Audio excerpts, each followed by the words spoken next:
नमस्कार। जय हिंद, जय भारत, वंदे मातरम। देखिए, आज एक फ्रेश चैप्टर स्टार्ट करने जा रहे हैं 11th का, अकाउंटिंग इक्वेशन। अकाउंटिंग इक्वेशन एक अच्छा चैप्टर है, सिंपल चैप्टर है, इसको आसानी से समझा जा सकता है। अगर हमारे चैनल को अभी तक आप सब्सक्राइब नहीं किए तो सब्सक्राइब कर लीजिए और अपने मित्रों से शेयर कीजिए। शुरू करते हैं accounting equation. Accounting equation, accounting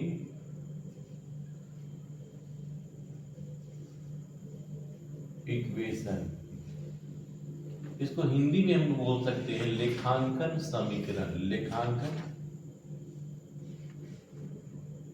समीकरण। देखिए, लेखांकन समीकरण जो होता है, ध्यान देने वाली बात है, लेखांकन समीकरण अकाउंटिंग इक्वेशन बतलाता है कि अगर हमारे पास बिजनेस में जितना एसेट्स है उतना ही हमारा लायबिलिटीज होना चाहिए। अगर हमारा संपत्ति 1,00,000 रुपया है तो दायित्व भी 1,00,000 रुपया ही होनी चाहिए, उससे ज्यादा नहीं होनी चाहिए। तो अकाउंटिंग इक्वेशन का फॉर्मूला क्या होता है, ध्यान देंगे। अकाउंटिंग इक्वेशन इक्वल होता है assets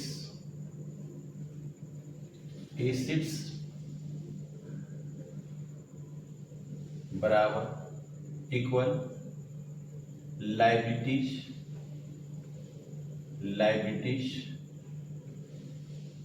plus capital. Accounting equation हमें बतलाता है कि एसेट्स जो होता है, एसेट्स इक्वल होता है लायबिलिटीज और कैपिटल का। एसेट्स जो होता है इक्वल होता है लायबिलिटीज और एसेट्स का मतलब संपत्ति। एसेट्स का मतलब होता है संपत्ति, लायबिलिटीज का मतलब होता है दायित्व और कैपिटल का मतलब कैपिटल ही होता है, पूंजी। कैपिटल का मतलब पूंजी। तो एसेट्स जो है ना, एसेट्स लायबिलिटीज और एसेट्स के, देखिए एसेट्स जो होता है ना लायबिलिटीज और कैपिटल के इक्वल होता है, बराबर में होता है। और एसेट्स में मेनली एसेट्स यहां पे हम लोग समझेंगे एसेट्स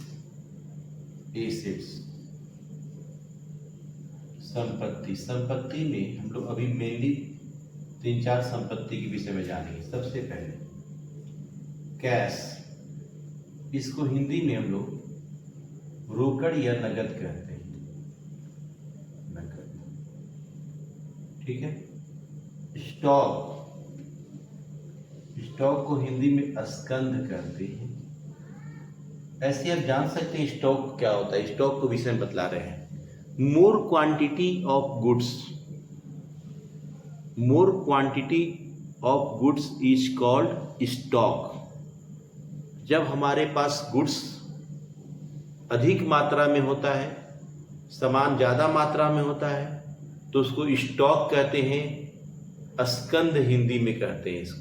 हम लोग स्टॉक समझिए, more quantity goods is stock, मतलब स्टॉक क्या है, गुड्स ही है लेकिन मोर क्वांटिटी है। आइए, फर्नीचर,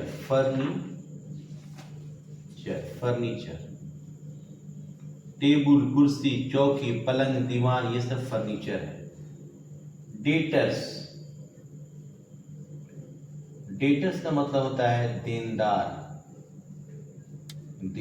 डेटर्स का मतलब क्या होता है, देनदार होता है। देनदार क्या होता है, डेटर्स, देनदार। अगर मान लिया जाए हम किसी को 1,00,000 रुपए का सामान बेचे हैं और वो सामान हम क्रेडिट में बेचे हैं, उधार में बेचे हैं, और अगला आदमी अभी तक हमको पैसा नहीं दिया, तो उस आदमी से हमको 1,00,000 रुपया चाहिए, वो मेरा डेटर्स है। मतलब बिजनेस में क्या होता है ना, बिजनेस में बहुत सारे ट्रांजैक्शन क्रेडिट होते हैं, उधार होते हैं। मान लिया जाए राम को हम 1 लाख रुपए का सामान बेचे थे, राम प्रेजेंट टाइम में पैसा नहीं दिया, तो इन फ्यूचर राम से हमको 1 लाख रुपया चाहिए ना, तो राम मेरे लिए डेटर्स है, एसेट्स है, क्योंकि वो हमको 1 लाख रुपया देगा, इसलिए वो मेरा संपत्ति है, डेटर्स है। प्रीपेड एक्सपेंसेस, प्रीपेड एक्सपेंसेस इसको बोलते हैं पूर्व दत्त व्यय। प्रीपेड एक्सपेंसेस क्या होता है, ध्यान दीजिएगा।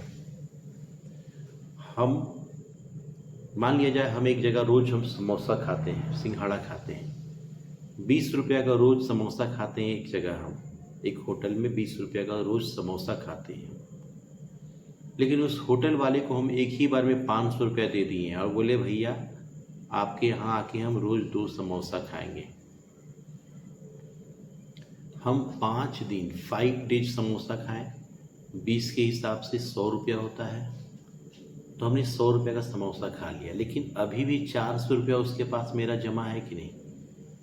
उस होटल वाले के पास तो हम 500 रुपये जमा किए थे और अभी तक हम 100 रुपये का समोसा खाए हैं, तो 400 रुपया अभी भी उसका मेरा पैसा उसके पास जमा है, प्रीपेड है। इसको बोलते हैं प्रीपेड। हमको अगर समोसा नहीं खाना है तो अपना 400 रुपये हम रिटर्न ले लेंगे, तो मेरा एसेट्स है। प्रीपेड एक्सपेंसेज मेरा एसेट्स है, क्योंकि इन फ्यूचर के लिए हम पैसा पेमेंट कर दिए हैं, तो जहाँ है वहाँ पे वो मेरा एसेट्स है, संपत्ति है। मेनली एसेट्स ये इतने ही प्रकार का होता है। आते हैं लायबिलिटीज पे। लायबिलिटी एसेट तो बहुत तरह का होता है, लेकिन इस चैप्टर के लिए इतना सफिशिएंट है। लायबिलिटीज को हिंदी में दायित्व कहते हैं। टेंशन, लायबिलिटीज मतलब होता है टेंशन, तो लायबिलिटीज का मतलब होता है, सबसे पहले आता है इसमें क्रेडिटर्स। क्रेडिटर्स को हिंदी में हम लोग लेनदार कहते हैं, लेनदार। ये क्रेडिटर्स क्या होता है, लेनदार क्या होता है, इसको समझेंगे हम। क्रेडिटर्स लेनदार क्या होता है। मान लिया जाए कहीं से हम 20,000 रुपये का सामान खरीद के लाए हैं, उधार में सामान खरीद के लाए, क्रेडिट परचेज किए हैं 20,000 का सामान, तो 20,000 का सामान तो हम लोग खरीद लिए, लेकिन अभी तक पैसा हम लोग दिए नहीं है। तो जिसे हमें पैसा देना है, जिस व्यक्ति को हमें पैसा देना, वो मेरे लिए क्या हो गया, क्रेडिटर्स हो गया, लेनदार होगा, वो हमसे पैसा लेगा, तो वैसे आदमी को क्रेडिटर्स कहते हैं। तो ये मेरे माथा पे लायबिलिटीज है, इसे कभी ना कभी हमको तो देना होगा पैसा। जैसे मान लिया जाए हम किसी से मोबाइल खरीदे 20,000 रुपये का और अभी तक 20,000 रुपया नहीं दिए, बोले कि भाई अगले महीना 20,000 रुपया देंगे, तो अगले महीना उसे 20,000 रुपये देना है ना हमें, तो वो तो 20,000 हमसे लेगा, तो वो होता है मेरा क्रेडिटर्स होता है, लेनदार होता है। ये मेरा माथा पे टेंशन है कि भाई उसे 20,000 देना है, 20,000 देना है, 20,000 देना है, वो लायबिलिटीज है। क्रेडिटर्स, क्रेडिटर्स मतलब होता है लेनदार। आउटस्टैंडिंग एक्सपेंसेस, आउटस्टैंडिंग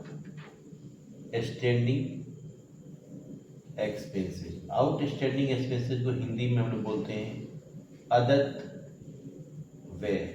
व्यय कहते हैं।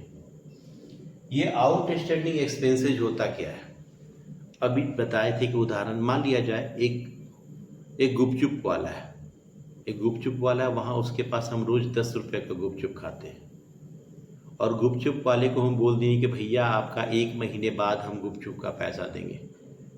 तो एक दिन में हम 10 रुपये का गुपचुप खाते हैं, तो 30 दिन में 300 का गुपचुप तो खा लिए हम, लेकिन गुपचुप वाले को अभी तक पैसा हम नहीं दिए हैं, यानी कि ड्यू रह गया, बाकी रह गया। अब तो उसका पैसा हमको देना होगा ना, तो ये मेरा लायबिलिटीज है। आउटस्टैंडिंग एक्सपेंसेस लायबिलिटीज होता है।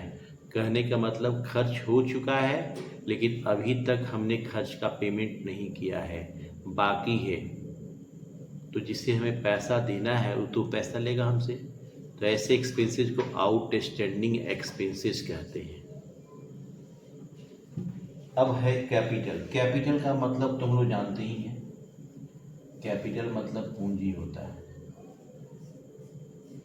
फिर बतला रहे हैं लाइबिलिटीज को जरूरी नहीं कि दो ही लाइबिलिटीज है, क्रेडिटर्स ही हो और आउटस्टैंडिंग ऐसे बहुत सारे लाइबिलिटीज, लेकिन इस चैप्टर में हमें इतना ही पढ़ना है। फिर बतलाते हैं, देखिए यहाँ तक तो आप लोगों को समझ में आ चुका होगा। अब आखिर अकाउंटिंग इक्वेशन का क्वेश्चन को सॉल्व कैसे किया जाता है, कैसे जानते हैं कि एसेट्स इक्वल होता है कैपिटल एंड लायबिलिटीज का। तो देखिए इसका फॉर्मेट बताने जा रहे हैं अकाउंटिंग इक्वेशन का।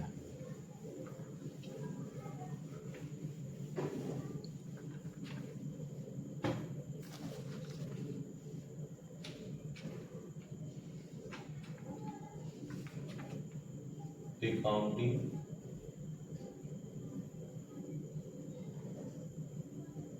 Equation, accounting equation.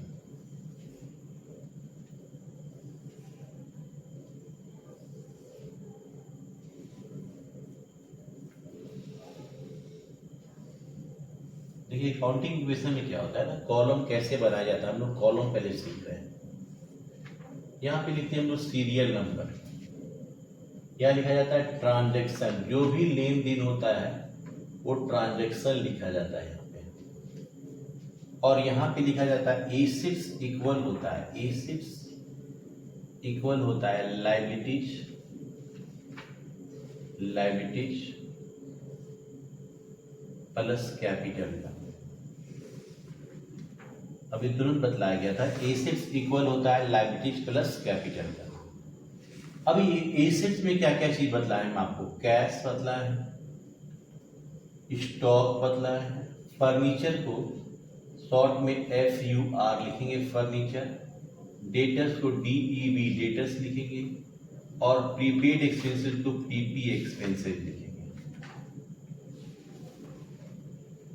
ये मेरा एसेट्स हो गया। एसेट्स में मेनली 4 एसेट्स को बतलाया है, कैश, स्टॉक, फर्नीचर, डेटर्स और प्रीपेड एक्सपेंसेस। लायबिलिटीज में क्या होता है, लायबिलिटी में क्रेडिटर्स को शॉर्ट में क्रेडिटर्स लिखते हैं, outstanding expenses plus capital,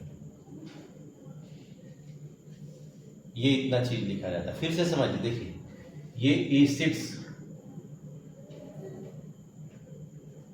liabilities, देखिए एसेट्स इक्वल क्या होता है, assets equal liabilities plus capital होता है। अकाउंटिंग इक्वेशन बोलता है एसेट्स हमेशा लायबिलिटीज और कैपिटल के इक्वल में होता है। तो यहां पे लिखें assets equal liabilities plus capital. और एसेट में क्या क्या एसेट्स है, cash, stock, furniture, debtors, prepaid expenses, creditors, outstanding expenses. ये लायबिलिटीज में क्रेडिटर्स आता है, आउटस्टैंडिंग एक्सपेंसेस, दो चीज आता है, और ये कैपिटल होता है। और जितना क्वेश्चन होता है उससे एक ज्यादा हम बॉक्स बनाएंगे। मान लीजिए 5 क्वेश्चन है तो हम 6 बॉक्स बनाएंगे, 1 2 3 4 5 1 6। अगर जितना क्वेश्चन रहेगा, मेरा जितना ट्रांजैक्शन रहेगा, उससे ज्यादा एक बॉक्स बनाया जाता है, ये रूल है। तो बॉक्स बना दिए हम। अब आएंगे, ध्यान दीजिएगा, यहाँ पे सीरियल नंबर लिखा जाता है, 1 2 3 4 5, सीरियल नंबर लिख देंगे। पहला वाला ब्लैंक रहेगा, पहला वाला बॉक्स ब्लैंक रहता है। दूसरे वाले बॉक्स में हम लिखेंगे इक्वेशन, एकदम माथा पे सटा के लिखेंगे इक्वेशन। फिर नेक्स्ट बॉक्स में लिखेंगे न्यू इक्वेशन, न्यू इक्वेशन। फिर क्या लिखेंगे, न्यू इक्वेशन। फिर लिखेंगे न्यू इक्वेशन, सब में न्यू इक्वेशन लिख रहे हैं, देख लीजिएगा आप लोग। और लास्ट है, ये लास्ट खत्म हो गया तो अब लिखेंगे final equation, final equation, final equation लिखेंगे। फिर से समझाते हैं, ये कॉलम हो गया ट्रांजैक्शन, यहाँ पे पहला वाला ब्लैंक रहेगा, बॉक्स ब्लैंक में कुछ नहीं लिखेंगे। दूसरा में एकदम माथा पे सटा के इक्वेशन लिखेंगे। इसके बाद सब में new equation, new equation, new equation, last में फाइनल इक्वेशन लिखा जाता है। अब इसमें जो भी ट्रांजैक्शन होता है, इसमें हम लोग इसको ट्रांजैक्शन जितना भी लेन देन होता है सो लिखते हैं। ये फॉर्मेट अभी केवल हम बॉक्स बतला रहे हैं, बॉक्स कैसे बनाया जाता है इसका। इसका कॉलम कैसे बनाया जाता है ये केवल चर्चा किया जा रहा है अभी। जब ये बन जाता है तो हम बैलेंस शीट बनाते हैं। बैलेंस शीट बनाने से क्या होता है, हमको ये मालूम चलता है कि हमने अकाउंटिंग इक्वेशन जो है वो बनाया है वो सही बना है या नहीं। तो अकाउंटिंग इक्वेशन बनाते हैं तो सही बना है कि इसके लिए बैलेंस शीट बनाया जाता है। बैलेंस शीट में यहाँ लिखा जाता है capital and liabilities, capital and liabilities लिखा जाता है। यहाँ लिखा जाता है अमाउंट, अमाउंट रुपीज, यहाँ पे फिर लिखा जाता है एसेट्स, और फिर यहाँ पे क्या लिखा जाता है, अमाउंट लिखा जाता है, अमाउंट रुपीज लिखा जाता है। यहाँ सबसे पहले जो लास्ट जो फाइनल रिजल्ट आएगा, हम लोग को फाइनल रिजल्ट जब आएगा, जब फाइनल रिजल्ट निकल जाता है तो हम लोग बैलेंस शीट बनाते हैं।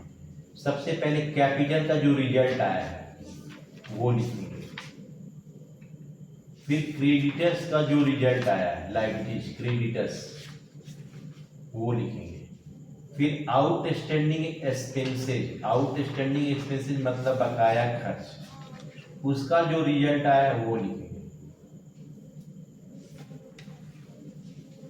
फिर यहाँ लिखेंगे कैश, जो कैश का एसेट में रिजल्ट आया है वो लिखेंगे। लास्ट वाला रिजल्ट फाइनल इक्वेशन वाला। इसके बाद स्टॉक का जो रिजल्ट आया है वो लिखेंगे। डेटर्स फर्नीचर, फर्नीचर का जो रिजल्ट आया है फर्नीचर का वो लिखेंगे। डेटर्स का जो रिजल्ट आया है वो लिखेंगे।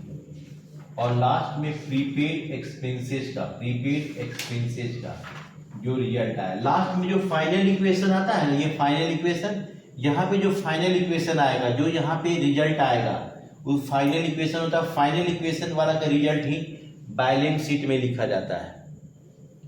अब यहाँ जोड़ेंगे, मान लीजिए इधर जोड़ने से 1 लाख रुपया है और यहाँ भी जोड़ने से 1 लाख रुपया है, दोनों साइड सम बराबर है, देन ये प्रूव हो गया कि एसेट्स इक्वल होता है कैपिटल एंड लायबिलिटीज का। एसेट्स इक्वल होता है, संपत्ति बराबर होता है एसेट्स और लायबिलिटीज का। यही इक्वेशन देखिए, अकाउंटिंग इक्वेशन का यही कहना है कि एसेट जो होता है ना लायबिलिटीज और कैपिटल के इक्वल होता है। मतलब एसेट सिंगल रहता है, एसेट्स के अंदर बहुत सारा चीज रहते हैं, तो एसेट्स बराबर होता है लायबिलिटीज और कैपिटल का।